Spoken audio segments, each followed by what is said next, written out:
If your team got guaranteed money, tell them call me. Whoop.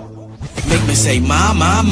I done been around the world. Yeah, I was made for this. Player Performance with J.A. Cavalier.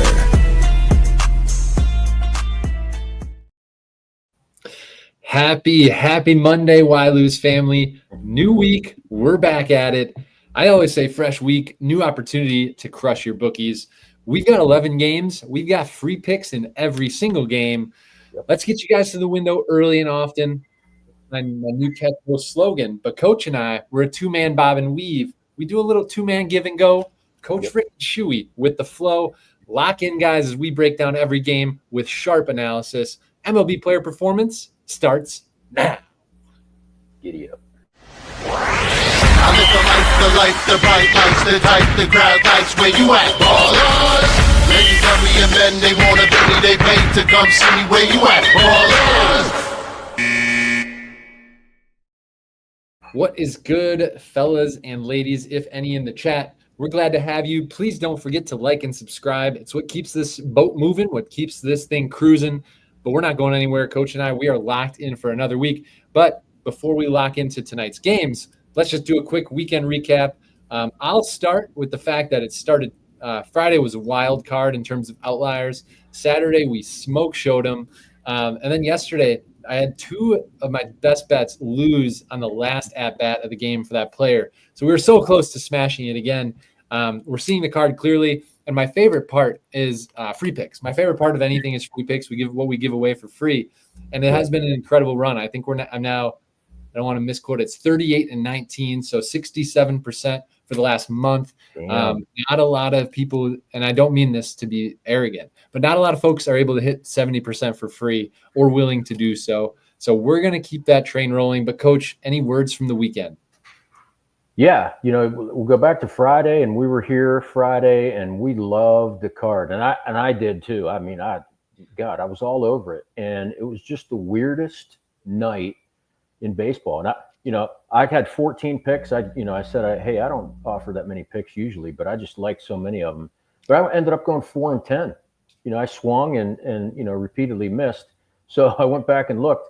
We backed 3 guys, and Luke. I don't want to speak for Luke, but we kind of all liked. A lot of our picks were similar. Yeah, they were similar. So we liked Matthew Boyd, we liked Merrill Kelly, we liked Nick Pivetta. Going into Friday's game combined, those guys were 31 and 13. Even after that game, those guys combined have an ERA of 2.92. So, and you got shit like Merrill Kelly having 5 walks. I mean, just stuff that doesn't happen. Yeah. So.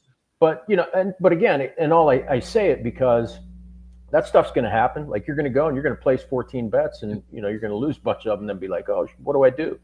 Well, you keep swinging. That's that's my motto. Where I keep coming back, I'm going to keep doing what I do, because more often than not, that 4 and 10 is going to be 10 and 4 or even better. Yeah, and my thing is, if you go back and look, Coach, I bet if you went down that card now. And you would play those same bets again. They were the right 100%. play. Yeah, they were the right call. They were the right numbers. Yeah. It's sometimes, sports gambling. Appreciate you guys in the chat, though. Fired up. Give us your questions. I'm happy to answer some live questions today. Where's Krista? I'm dying. I love the new nickname, a Luke Prop Walker. We might have to get that one going. That's good. And and Scooble was the other one. Coach, I mean, Scooble did nothing for us. No. It was just, and I didn't bet anything on that game, because I kind of felt like that would happen, where he just wouldn't deal like he usually does. Yeah, I think it was one of one of my top plays on the show was for him to win, and but here's the kicker, guys. If you had Scooble in the 5th inning with a 3-1 lead, you would take that 100 out of 100 times. So it's just it's the variance that's going to hit occasionally. But enough about the past. It's all about what we do for you guys today. On to the future. So let's jump in. First game of the night, Phillies at Reds. We start things out in the National League, where Philadelphia travels to Cincinnati. We've got Taijuan Walker. We've got Andrew Abbott. The total opened at 9.5. Reds were slight home favorites because of Abbott. The Reds aren't technically the better team, but the Reds are a little bit sneaky, and they have starting pitchers that are a couple starters that are actually hurt. So I'm saying that because Cincinnati's sneaky, but that's why they got the favorite nod here is Abbott's been a stud.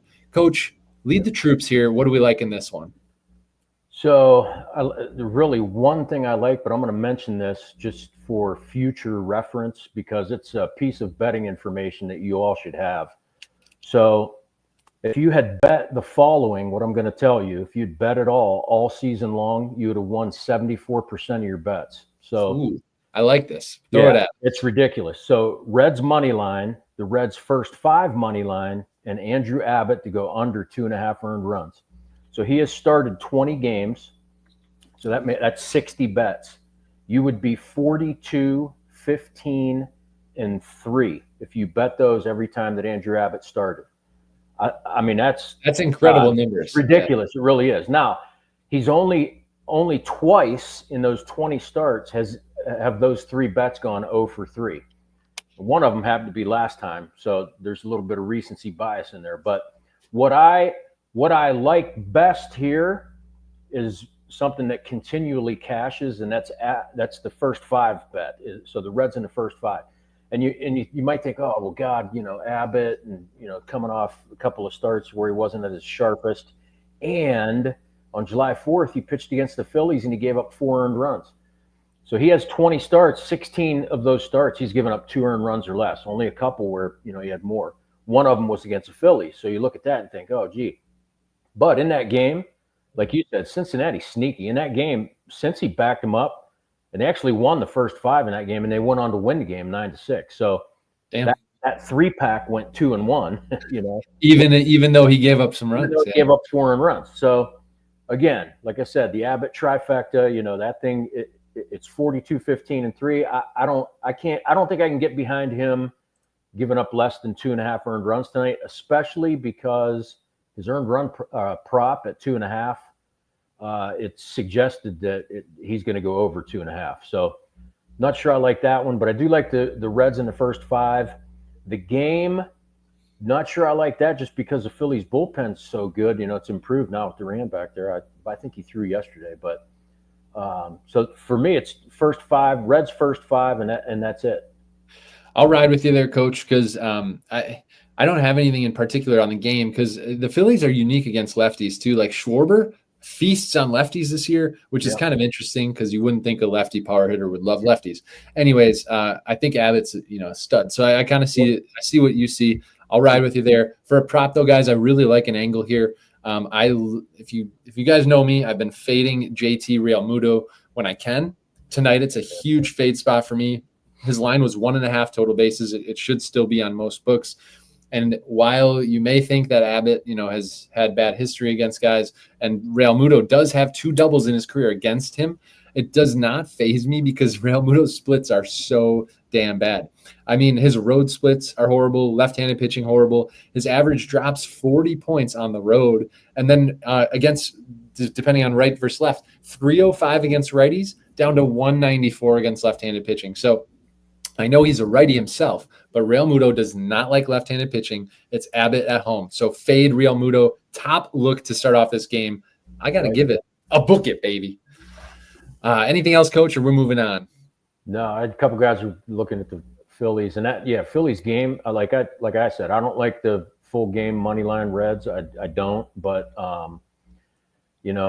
like you said, Cincinnati sneaky, and the Phillies. If I remember right, their strikeout rate against lefties is almost 25%. So again, Abbott's not going to pitch the whole game. So if he gives them 5 or 6 innings, that's why I like the first 5. Love it. And then I don't think they're going to necessarily win a series or anything, but I do think Cincinnati is someone you should keep your eye on down the line here in October. To make a little bit of noise. So moving on, Twins at Yankees. We go over to the American League. I just have to lead with this because it's wild. But the fact that this Yankees team, this roster, one of the most talented ever, you could argue, they're just a half game up for the 3rd wild card spot. That is wild to me, pun intended. Then you have, someone like my Milwaukee Brewers over here. It is actually crazy. I'm not even going to just hype on the Brewers, but they have $180 million less in payroll, and they are first in the MLB. It's just crazy. That's why sports are awesome, Coach. Anyone can win. You got to love it. Anyways, back to this game. I seem to like the over here at 8.5. I just feel like runs are going to be scored. Minnesota's offense has been pretty sneaky as of late. And then it's Zebby Matthews on the mound. I like New York because they do score a lot at home. They score the 4th most runs in the MLB. So I'm leading this here. I like the over 8.5 with Zebby and Warren on the bump. And then if you want a prop, I have a strong lean here. Minnesota's been hitting the ball, like I said, but I think that Zebby under strikeouts is the move tonight, under 5.5. I do know New York strikes out a lot, but I have an expected pitch count for Matthews of only like 75 because I think the books think he's going to get rattled early and thrown out of this game by like the 4th or 5th inning. So that's 2 plays for me. I like the over, depending on what coach says, but I like Matthews under 5.5 Ks. On to you, coach. Yeah, no, I totally get it. The over, where I would lean, and look, the Yankees, like I'm not going to bet on the Yankees until they actually start proving that they're worthy, Right. So, I liked a lot of early in the season. I liked a lot of Yankees first 5 bets, and I would lean first 5 money line here just because Will Warren is the better pitcher than Zebby Matthews. Like you said, the books think that, he might get rattled or, hit pretty hard early in this game. So, Will Warren, like not the greatest, but he's been really, really good at Yankee Stadium. He has. 5-3, 2.88 ERA. His strikeout numbers are ridiculous at home, well over 1 strikeout per inning. His last 3 games at home, 17 innings, just 5 earned runs. The problem is the Yankees only won 1 of those. So it's like, oh, gee, do I back the Yankees here? Because even the game they won, they had to go to extra innings to get it. On the other side, Minnesota, like their lineup, they don't scare anybody really. Like you said, they're sneaky, but historically, they're not good against the Yankees as of late. I think this is their first series this season, but last 7, like Yankees have won them all. The last 5 at Yankee Stadium, New York won them all. Matthews, his ERA is over 5.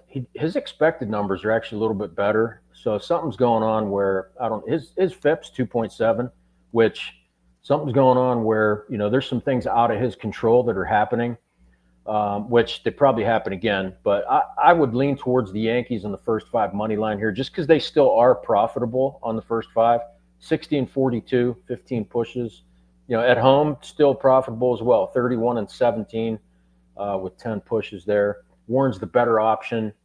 Coach, you don't have this on hand, do you? I'm just curious, and I'm just thinking out loud. But do you have any idea how much money? I assume it's been a significant loss. How much bettors would have lost if you just bet Yankees money line every game this year? Oh no, it's had to have been. It has to be really bad. You could probably find that just because there's such, like even the line here is what 170, 175. So you can't just I'm going to bet the Yankees. You can't do that because you'd be in the hole big time. But right. But anyways, so Coach leans Yankees F5. I like the over a little bit with Zebby Matthews under 5.5 strikeouts. That's 3 plays, 1 game. But we got 9 more to cover, 11 total. On to the next. We're going Tigers at White Sox. Another AL matchup. It's a little bit of an interesting matchup here with 2 trade acquisitions as the starters. So that's really noteworthy off the bat here. We got Chris Paddock. We talked about him on the show last time, and I will say Coach and I were actually wrong. We thought he'd pitch better against his former team, but maybe he'll come back tonight and pitch better. And then we have Peguero is just a spot start, in my understanding, for a bullpen game here, I think, for the White Sox. And he obviously hasn't pitched much this season. He was a Brewer, though, and he did have he has nasty stuff, but he walks a lot of guys. He has a lot of runners on base historically. So he's only going to throw 1 or 2 innings. Because of this reason, I don't have a great read on this game. I will give a prop lean, and then I'll let Coach run with it. If you had to bet something in this game, I would take Riley Green for the Tigers. Over 1.5 hits, runs, RBIs. He's at such a buy low right now because he's hitting like I'll check it live, 161 in the month of August so far. So he's a little bit cold, but he leads this team in home runs, RBIs, and he's batting 270 on the year. So for a bullpen game for the Sox, you can get his line at -130.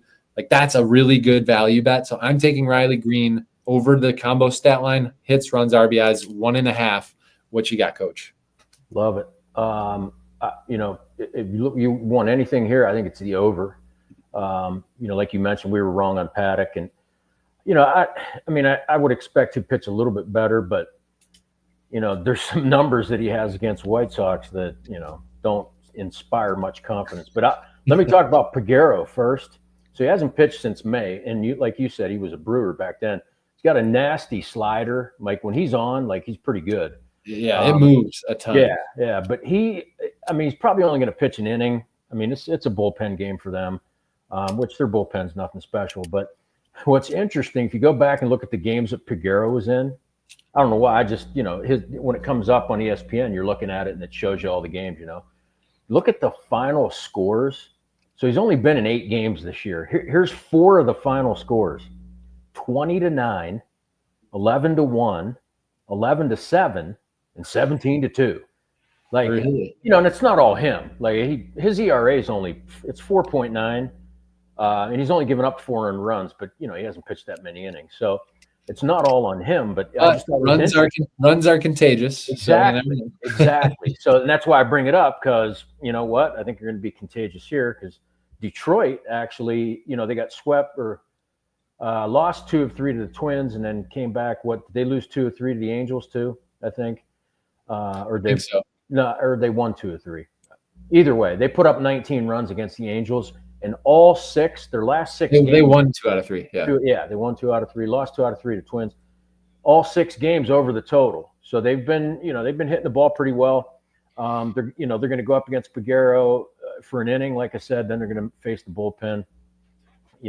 Have fun. That's true. That. It's hard not. Yeah, look at the Tigers' recent games. It's hard not to bet the over. Yeah. So it's over or nothing, really. And if you look, like Chicago's hitting the ball pretty well. We've talked about that since the All-Star break, even a little bit before. They've been hitting the ball a lot better.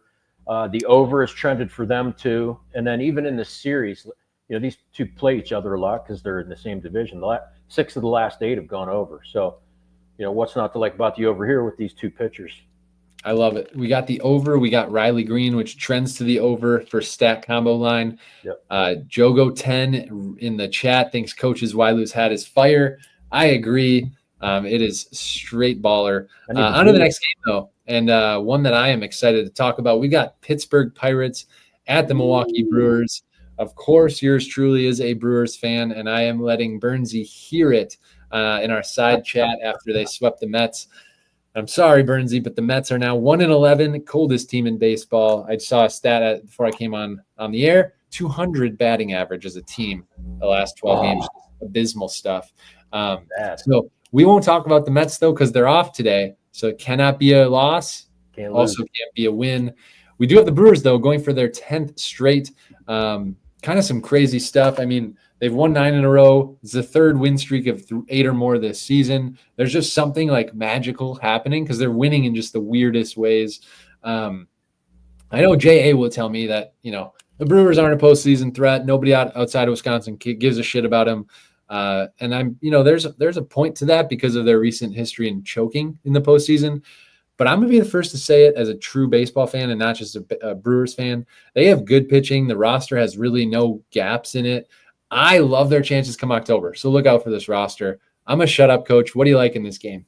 Yeah, I'll say you're welcome to Tasha Mack. She said thanks for the Brewers, the win last night, which, Yes. they pulled it out. But again, I mentioned when if you bought the pick, you would see in my notes that, hey, I'm going to bet Milwaukee because they're Milwaukee. Like, they just keep beating people. They win a game, down a run or 2 or whatever. It doesn't matter. And it's a different way every time. So it just doesn't phase them. And it kind of goes back to, what I say in coaching, where you're never too high, never too low. You just do what you do, and they continue to do that. So tonight, Andrew Heaney takes on Jose Quintana, and I don't know if you knew, but Freddie Peralta was supposed to start, but they moved him to tomorrow so that we. Do you know why that was? Yeah, I know why. I actually didn't look it up. Well, they moved him because tomorrow night it's Paul Skeens against Freddie Peralta. Gotta love it. Oh, it's going to be awesome. But this one should be good too.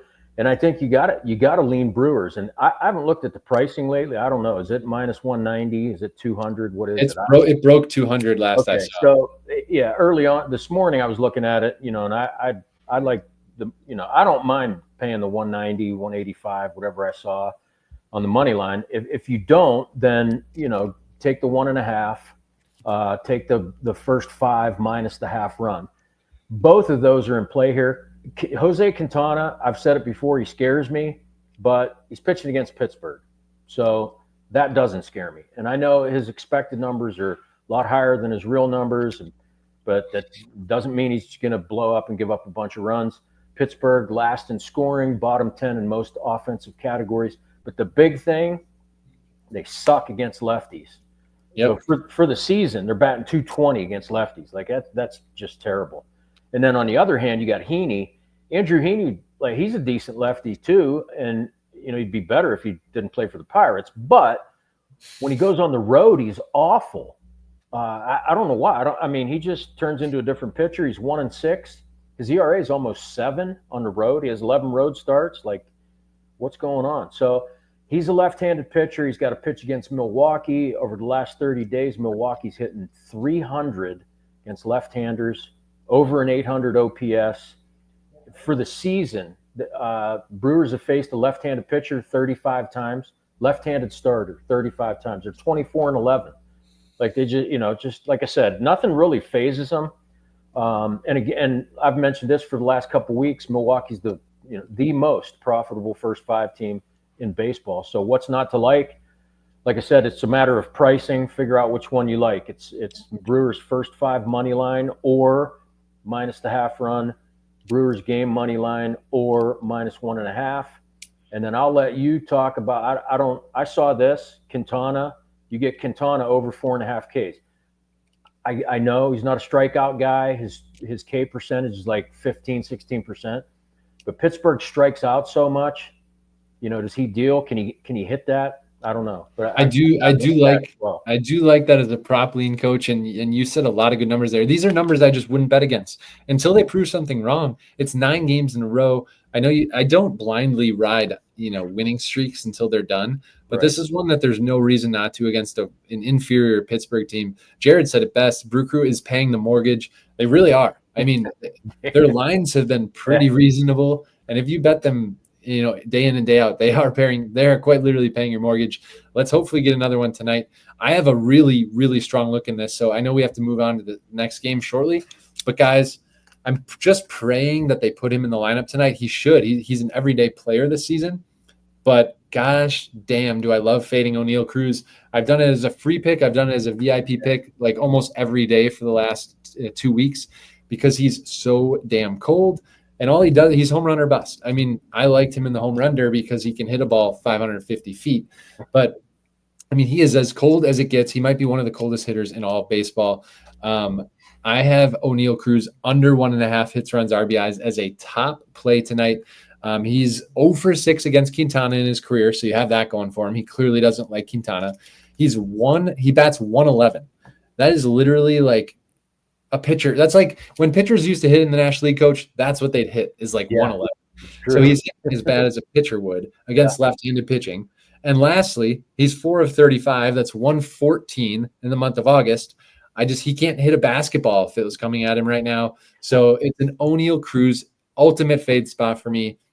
Just hope he's in the lineup because I want to cash this ticket. Yeah. All right. Enough about that. Enough about my Brewers. On to the next game. We got Nationals at Royals. This is less intriguing of a game to me. Simply just, 2 teams that aren't going to be in the playoffs. We've got a name that I'm assuming coach is probably going to teach us a little bit about, but Cade Cavalli for the Nationals, however you say his name. Yeah, I didn't do a lot of research on him. And then Bailey Falter is a veteran acquisition for the Royals. I'll just lead in this game because I have a play I like, but it's very simple. I've been fading Jacob Young the entire season, and I'm going to do it pretty much consistently still. So Jacob Young is the 9th hole hitter for the Nationals. He does not hit extra base hits. He's like a singles or bust guy, and he's only hitting like 220 on the year. So Jacob Young under 1.5 hits, runs, RBIs here. I don't care how many runs are scored in this game. I don't think he's going to be a big part of it. So that's my play. But what do you got here, Coach? Not one of the better games on the board. There's better opportunity out there. But if you're looking at anything here, this might not be very popular, but I like the Nationals. And I'm more conservative, so I would bet the Nationals first 5 plus the half run, the Nationals plus 1.5. If you want to take the risk, maybe you look the money line. But you mentioned Cavalier. Cavalier made his debut last week. He was a big-time prospect, tore the UCL, had the surgery, went back to the minors. I think he missed all of 23. Anyway, he comes back. Last game, I didn't think he'd pitch all that well, but he did. He pitched 4 1/3. He struck out 6, didn't allow a run, and Washington beat the A's. So he's got that under his belt. He probably won't pitch that deep into the game, but he's going up against Falter. And Falter, he was another Pittsburgh guy that people wanted at the trade deadline, another solid pitcher. But in his debut with KC, he gave up 7 earned runs. It was to Boston. So that scares me with him. But I think the better pitcher here is Cavalier, especially early. The issue is that Washington just doesn't hit lefties all that well. But I think Cavalier can keep it close enough to where you get the first 5, and then game money line. The Nationals. This is crazy, but they are 34-25 on the run line on the road. And they're going to have, their bullpen's terrible, but they might have a slight bullpen advantage because you get the 3 top arms in the KC bullpen. You got Estevez, Ursig, and Zerpa all pitched on consecutive days, so they're probably not available tonight. Okay, that's a good key. That's why I'm like, maybe the full game plus 1.5. Yeah. And then if you want to take the risk, I wouldn't mind taking the Nationals on the money line as well. Maybe you sprinkle both of those. I really like that. If you're not going to get the top few arms out of the pen, there's advantage in those late innings to maybe either kind of get them from behind if you're down a couple, or just extend that lead and whatnot. So, I like it, Coach. We are going. So it's officially Nats plus 1.5 and sprinkle on the money line, and a sprinkle on the Nationals money line and the Nationals first 5 plus the half run. Love it. And you got a Jacob Young fade in there, please, guys. I love it. Next game up is Rockies at Cardinals. I didn't wear the shirt today. I wore it on Friday. We're back at Busch. I got to start having a Busch Light show. But we're back here, and it is Rockies Cardinals. I have a small lean in this game, and I actually have two prop leans in this game that I'll share both. But I want to hear you first, Coach. What do you got here? Yeah. So again, not a favorite on the board. I'm not going to back St. Louis at minus 210, right, especially with Miles Michaelis. I'm not going to back Colorado because Colorado. But what I do like, and this was my free pick that was on the blog today, is the Rockies team total, which it's probably priced higher even now, but I'm still playing it. I got it at like minus 175, minus 180, but it's 2.5. So like Colorado, you know what? They've been awful, but they did score some runs over the weekend against Arizona. And I know it's Arizona, but Michaelis, this guy is he's a gas can. He's very inconsistent. Sometimes he does pitch well because he is a veteran. He's been around for a long time, but his ERA is over 5. Recently, kind of tough since July 1st. ERA is over 6. Gave up 5 earned runs in his last start. Colorado actually bats 278 against righties over the last month. And every now and then, you find them hitting the ball real well. So they've gone over 2.5 runs in 6 of their last 9 games, as bad as they are, and 59% of their games this season. Again, this is not a bet you're going to make every day of the year, but at this point in time, I think I like the Colorado bats against Michaelis to get a couple runs and go over 2.5. If you don't like 2.5, play it to 3.5. Yeah, I mean, that correlates and trends with what I was seeing. I like a Hunter Goodman prop. If you guys don't know who Hunter Goodman is, absolute stud catcher. So I know the Rockies don't have a lot going for them, but he is probably their silver lining of the season. He leads their team in, average home runs and RBIs. He bats third in the lineup. He's a catcher and he's a stud. So, and he's only 25 years old. I am taking him to have over 1.5 for hits, runs, RBIs. For a lot of the reason Coach said, Michaelis is just not the guy. He's just not been it. And Goodman is involved in almost every run scoring situation that the Rockies put up, whether it's a home run, he's just getting a single RBI, or getting on base. So like he's going to be involved if they put any runs on. So I really like that as a prop. And then this is more of an interesting numbers play, but Michaelis only has 20. He's only faced Rockies hitters at combined 20 at bats. He has no strikeouts against them, which is really weird. I know he's not a strikeout pitcher, but to have 0 is pretty wild. None. But the book still posts his line juiced over 3.5. So I actually like the over here. You cannot forget that the Rockies strike out 10 times a game. They're second worst in the majors. Yeah, and at one point, Michaelis went over this line 5 straight games this season already. So the smaller lean would be on it over 3.5 strikeouts, but he could get hit up early. So I really like the strong play that Coach gave, and Hunter Goodman over the combo stat line. And we are moving on. Appreciate you, Chris, in the chat saying we making Mondays a breeze. Let's crush it. Next game up, Diamondbacks, Rangers. This is an interesting interleague matchup. Of course, Diamondbacks have hot bats at times, and the Rangers they've relied mostly on pitching this season. I have this circled as a game that Coach might like because it's a great pitching matchup. I mean, it's Ryan Nelson and it's Eovaldi. Is there anyone better than Eovaldi right now? I'm not sure. But Coach, is this like an under, or what are we looking at here? Well, that's one that you mentioned. I mean, there's a lot here, and there's tons of value on a bunch of plays, and you just got to dig and find them.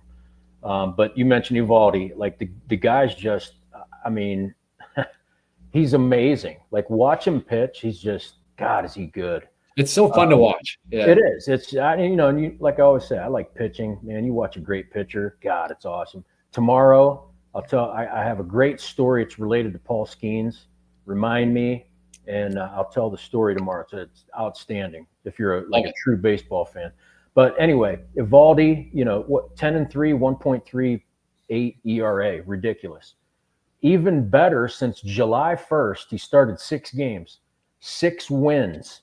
Like he gets the decision too, right? 6 wins, 0.59 ERA, 6 games, 2 earned runs. And he went 8 innings last time against the Yankees.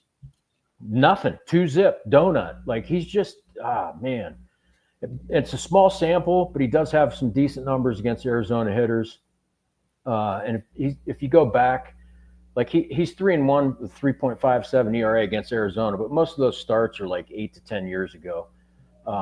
So on the other end, you got Nelson, who you mentioned, decent numbers. Like he's 6-3, 3.2 ERA, started the season in the bullpen, comes out.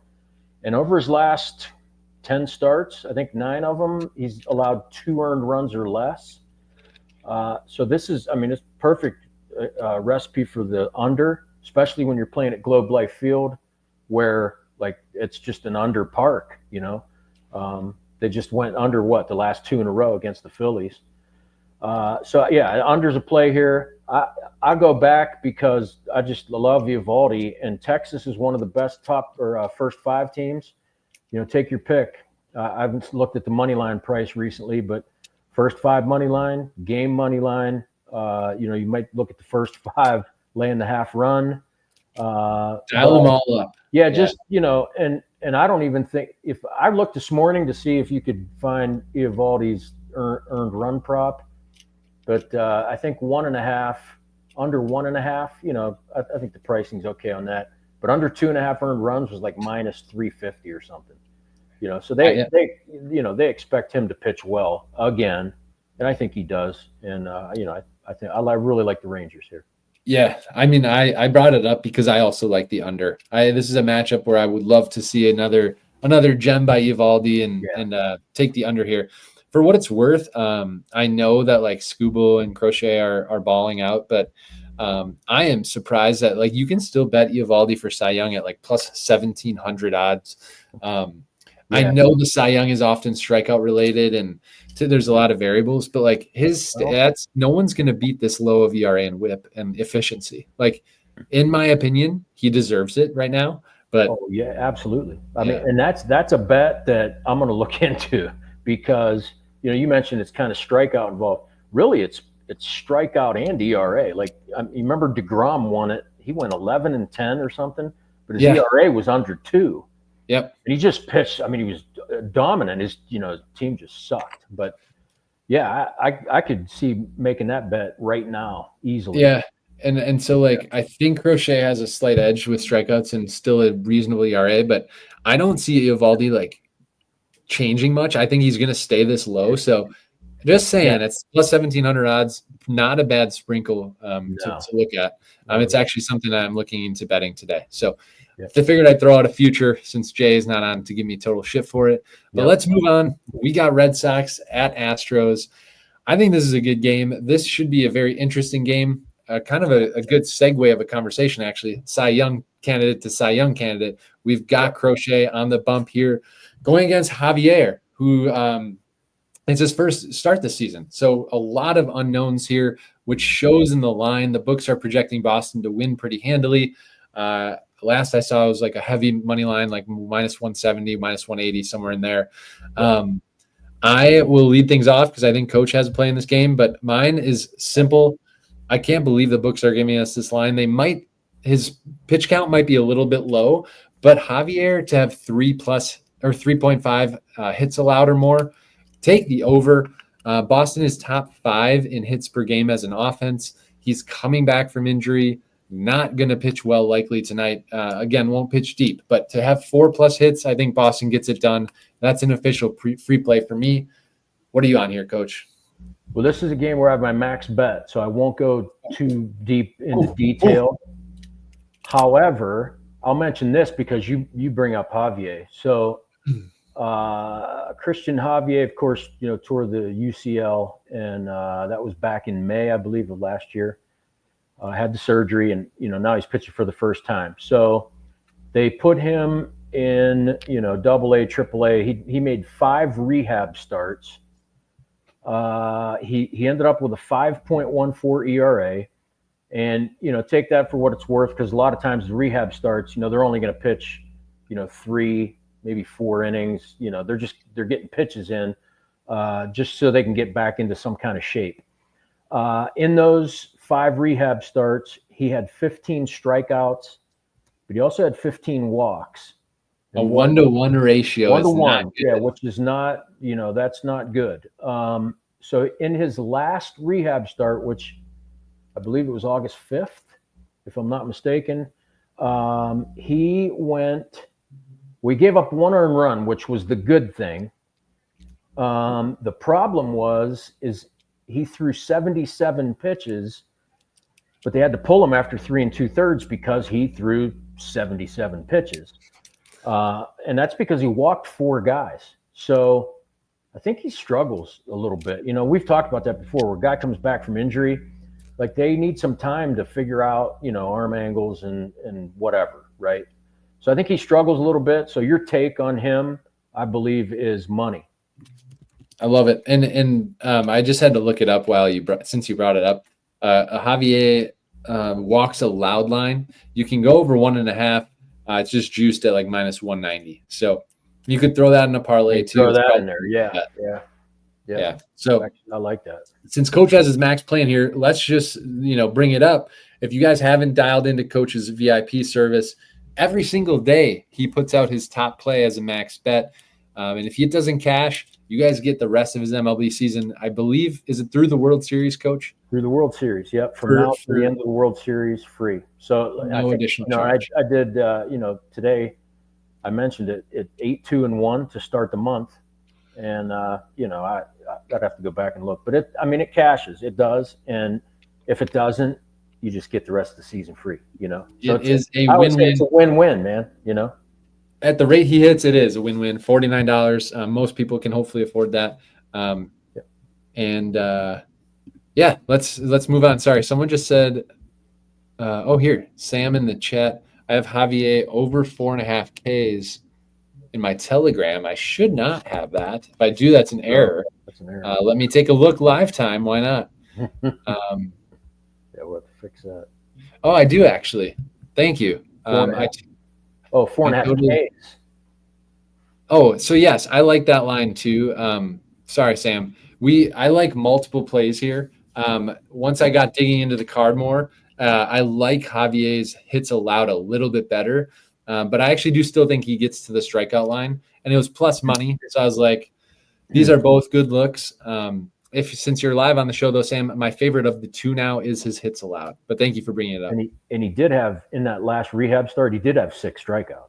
Like he's a strikeout pitcher. So there's nothing wrong with that 4.5 Ks either. No. And so thank you for bringing that up. And like, if you look at his stats last season too, Sam, he is a strikeout pitcher. I mean, he'll have games where it's 7, 8, 9, 10 strikeouts. So like, I do expect him to strike out this Boston team who's ranked in the bottom 5 of baseball. Right. So I love both those plays.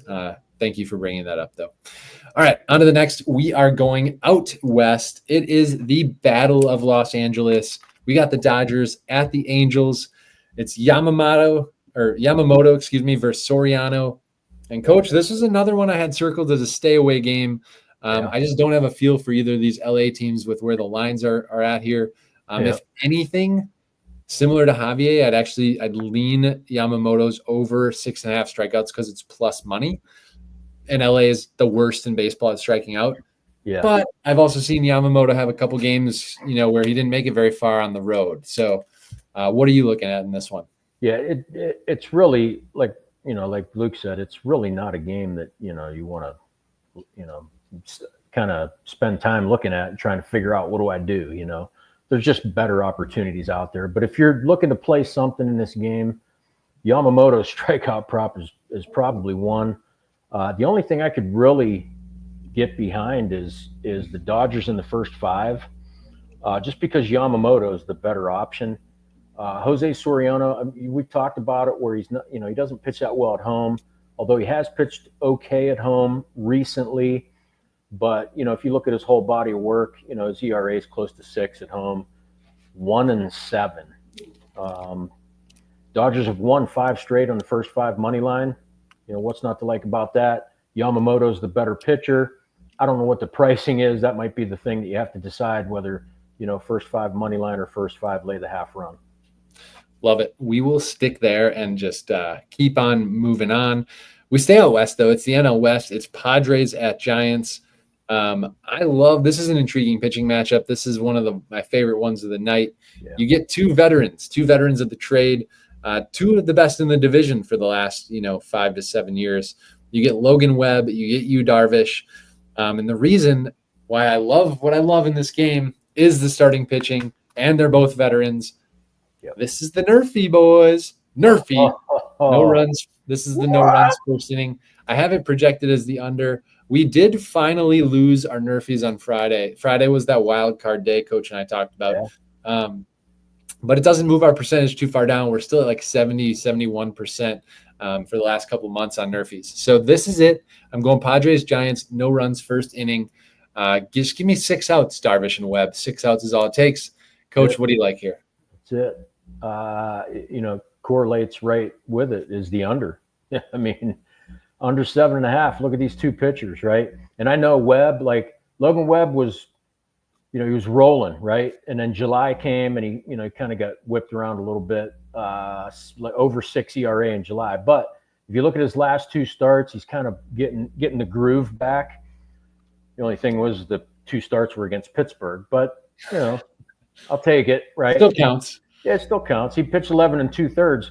He only gave up 1 earned run in each game. But the bigger thing, he struck out 21 guys. Like, whether it's Pittsburgh or anyone else, like when you strike out 21 dudes in 2 straight, like that's dealing. So that's good stuff. Yeah, I think he pitches well. He has 2 starts against the Padres this season. He goes to San Diego and, kind of got, jacked around a little bit, right? But in the start that he had at Oracle Park, 8 innings, no runs, 7 strikeouts. And we talk about it all the time, how he's better at home. He has been this year, last year, like he just pitches better at Oracle Park. He's 5-2, 2.78 ERA this year. Darvish on the other side, I think he's starting to turn the corner on his injury. How like I said, we talk about guys coming back from injury. Darvish, this will be, I don't even remember which start it is, but his last 2 have been really good. Well, I wouldn't say really good, but the The one against the Mets was outstanding. 7 Yep. innings, sorry, Burnsy, but 7 innings, no earned runs. His last start, he pitched 4 innings. He did give up 3 earned runs against the D-backs, but San Diego still won that game. I think it was just a home run was the issue. I think he pitched okay other than that. Yeah, other than that, he pitched fine. He's got decent numbers against Padres hitters. It's not a big sample. And I think he's 3-1, has a sub-4 ERA, but a lot of those numbers are from a couple years back, so they're not really all that relevant. What's more relevant is these two teams just play low-scoring games. So 11 of the last 13 times they've met at Oracle Park, all unders. And I think you get that tonight. 11 of 13 is a strong, yeah. I mean, strong sample. If you go back, like the scores are like 2-1 and 3-0 and just close, low-scoring games because the pitchers are great. Somebody I couldn't remember who it was, but I looked up and saw a couple guys going back and forth on Giants or Padres, and I actually leaned San Francisco, and somebody mentioned about how they're batting 270 against Webb or something. That's all great. It's a big sample. But then ask yourself why are the Giants favored at, what is it like now, like minus 130, 135? Yeah. Why that? Why isn't it closer to, 110, 115? So if I had to lean on a side, I'd lean on the Giants. I think I would too. I don't think that his large sample means too much. He's at home and he can throw lights out at home. So you guys heard it here first. We like the under in the first inning and the under for full game. We are aligned there. We got 1 game left under our belts here. It is the Tampa Bay Rays at the Sacramento Athletics. I have a play here. It's a free play. And then we'll finish with Coach before we wrap things up. I really do like Ryan Pepio, his hits allowed line to go under 5.5. I know that they're playing at a small ballpark. I know the A's lineup is pesky and young and decent, but like Pepio, he's prone to give up home runs. Like he may give up a dinger or two, but I still think he has good enough stuff against this lineup to keep it under 6 hits tonight. He has, it's a semi-small sample size, but 205 opponent batting average. That's really low in 43 at-bats against this team. That's solid. And then his whip in general is something I like. So he has a 1.18 whip. That's decent, but it ranks 25th in all major leagues. So he doesn't mess around, and he doesn't give guys a lot to hit in the zone. So I like Pepio under 5.5 hits allowed as an official free play. We will give it up. I'll book it for good measure. And on to go. This one, I look at it and like, and I think David said it too. He's like, I'm leaving this game alone. You're probably better off, but if you're gonna look at something, kind of like the A's here, Springs, just one of those guys. Like lately, he kind of flew under the radar because he sucked early in the season, but since July 1st. He's 4-1. His ERA is 3.37. The Rays, I was going to say the Rays aren't very good against left-handers, but they haven't been good against anybody lately. Against left-handed pitching over the last 30 days, 29% strikeout rate. That's wild. And then they're 28th in OPS against lefties over the last month. But the bigger issue, like I mentioned, like they just don't win. They're not beating anybody. They're 4-13 their last 17 games. They've sucked on the road, 3-14 last 17 road games. Pepio, I think he pitches okay. What scares me is he gives up home runs, in a home run ballpark. In this ballpark, yep. But on the other side, he pitches in a home run ballpark, back in the Steinbrenner Field. True. So, but I say that because the A's actually isolated power, they're 5th in the majors this season in ISO, and then they're 7th in homers per game. So, they get a dinger or two, maybe, I don't know. But I will say this, I think Springs is the better option here because he has pitched well in the Little League ballpark. The A's are 11-5 in their last, 16 games. I know they had to travel, but if I'm going to lean one way or the other, it's going to be the A's. Now, here's the tricky thing is I kind of like the under So that's weird. funny you say that, Coach, because I know. I literally was about to say I like the A's too, but I still think Pepio's line can hit. I actually think both these things can hit because it would lean towards the under. So, I'll let you finish, but I totally agree. So, I looked at it, this morning, the line was 9.5. I'm like, man, because you don't, usually it's 10.5 at Sutter. And, so I looked at that and thought, well, maybe the under, because both pitchers are pretty decent, and then all of a sudden the line went up, and I looked again, it was 10.5. I'm like, and that's usually telling you that you expect a lot of runs. Hey, you're at Sutter Health Park where, runs are scored all the time. But the under is cashed in 7 of the A's last 8 home games. And then if you look at Pepio for the season, 15 out of his 24 starts have ended up on the under.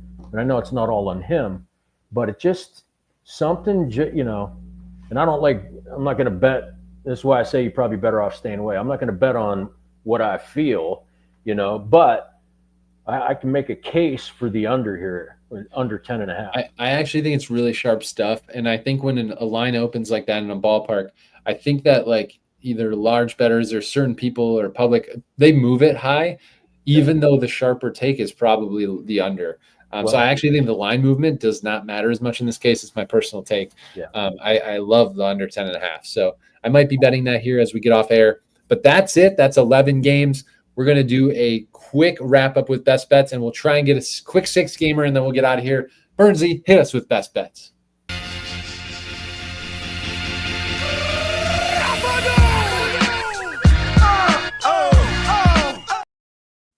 All right, Coach, give the people what they want. What's your best bet of the show? Damn, it's a tough one. I'm going to go with eeny, meeny, miny. No, it's an easy one. I'm going to go Padres Giants under 7.5. We talked about why. Coach just loves messing. He makes you think that he's just like, you make him think you're just picking one, but he knows. He knows. I do. Yeah. So that's again, that's Padres Giants under 7.5. You said. Yep. For Coach's best bet, mine has to be O'Neal Cruz, guys. It's my top bet of the night. I am going under 1.5 hits, runs, RBIs. It was at -135. I'm just praying. Let me check live if they announce lineups. They should soon. Oh my God, they just announced it and he's not in the lineup. Hot damn. I guess I got to come up with a backup best Cruz bet. isn't playing. No. I figured his numbers against lefties are just so bad. There you go. Good. Now you can. All right, let's go. Sorry, guys. Now I got to pivot on the fly here. I guess my next best, it has to be my next top ranked play. It's Real Muto for the Phillies under 1.5 total bases. There's just a lot to like for his splits against lefties. We'll leave it at that.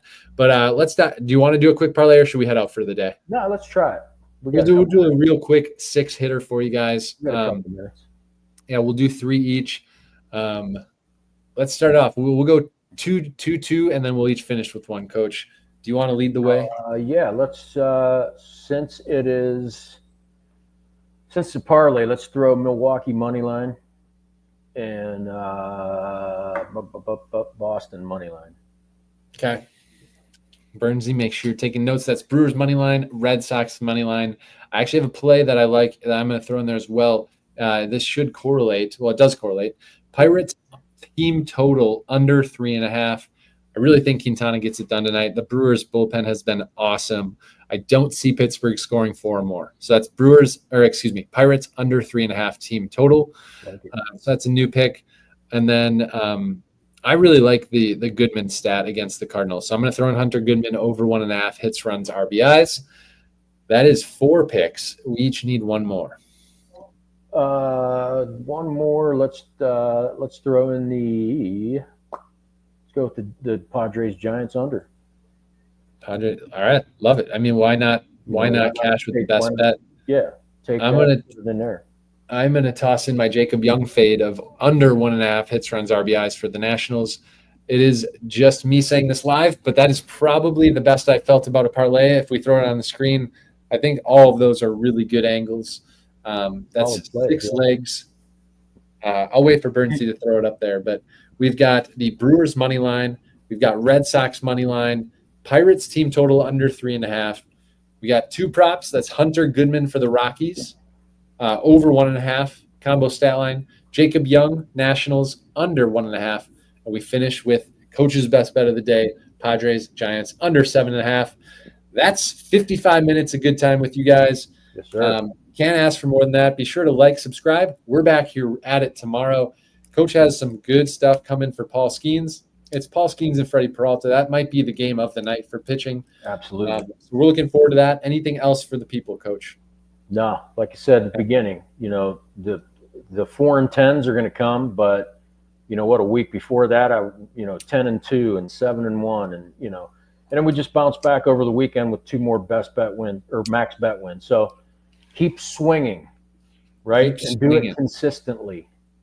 I love it. And guys, hopefully you got your week started out on the positive note. It's just Monday. Tons of days left. Tons of time to make cash, one way or the other. We appreciate you. We'll be back here tomorrow. Thanks, guys. For myself, Coach J.A., and the whole Why Lose family. See you tomorrow. And book it, baby. Giddy up. Cut my life into pieces. This is my last resort. Suffocation. No